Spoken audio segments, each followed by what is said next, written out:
think that it's that self-talk part. Am I capable of something else? Do I have a vision of what my skills really are? Do I know what my true talents are? Do I have a true calling? What is my purpose in life? These are the bigger questions. Am I lovable? Am I capable? Um, these are some fundamental, basic questions that many people struggle with for many years, and maybe sometimes all their lives. So I think that asking those types of questions can be helpful. But again, reaching out, talking to other people. Um, Simon, I think his name is Simon Sinek. Do you know him, Tony? Yeah. Simon Sinek. Yeah. He's kind of a guru in marketing. He said, if you want to know your true purpose in life, go to your best friend and ask him this question: why do you hang out with me, man? Like, why are you Yeah. my friend? Yeah. And your friend will say to you, he said, what are you talking about? And I said, no. And you have to be diligent here. And you have to say, I need a list of why you spend time with me. Tell me about my character.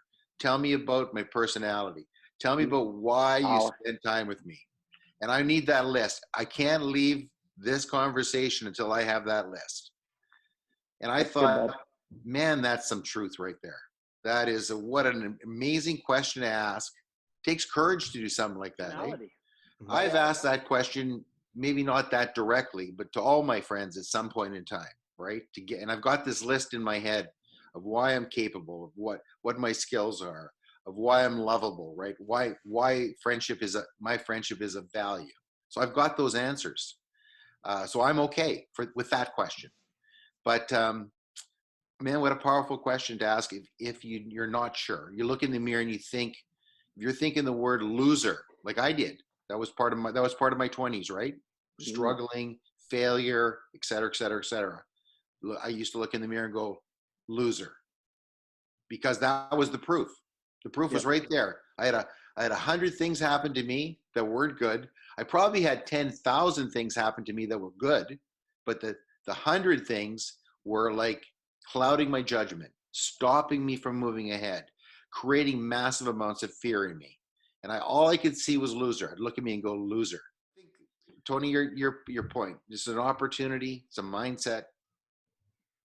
Right. But And I think reach out. it's what you do with that, I think, from that point, right? So I would say you have to have those conversations, and you have to get to that point where at least the truth is apparent.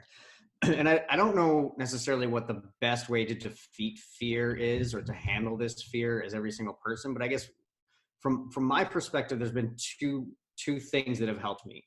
Both of them kind of fall into the same realm of becoming uncomfortable, right? Any sort of fear comes with a level of uncomfort, right? It's realizing that what you're saying is untrue, or that you have fallen into a rut, and you've got your comfort zone, and then you've got this area just sort of outside it that's your uncomfortable zone, right? And I think you have to be okay in times of fear. If you really want to overcome something, or if something is really limiting you, you have to get into that uncomfortable zone.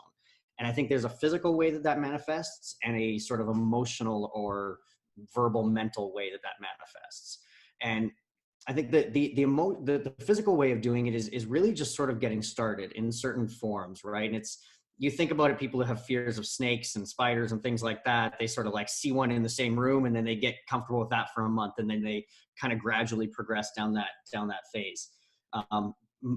Say if you're scared about getting on digital mediums and getting on camera and doing this sort of stuff, record yourself, watch yourself, delete the video, and be your own critique, but get comfortable with doing that. Make the uncomfortable comfortable. And in situations where that doesn't manifest physically, I think that then it's a conversation. It's having those uncomfortable conversations. One of the best leaders that I had ever worked for had a rule on his team, and he called it clearing exercises. And the idea is that between any number of people, whether it be two people in a sort of a one-on-one type forum, or a group of people, we would consciously call out that this is a clearing exercise. We are going to put dirty, nasty things on the table. But by putting all of this bacteria and this virus that is tension on the table, the light would shine on it, and it would kill the bacteria. Light has a beautiful way of doing that, and sun has a beautiful way of doing that. That once it's out in the open, everything is getting disinfected and cleared out and handled with. And at the very least, you know, everything is out on the table. And even if that conversation means you doing it yourself and writing down all your faults on a book and sitting there and talking to your significant other or your family member or somebody to hold you accountable, it's getting into that uncomfortable zone. And then once you're in that place, you're in a place where you can handle the fear because you're sort of in parallel with it as opposed to underneath it. At least that's the way I've approached it.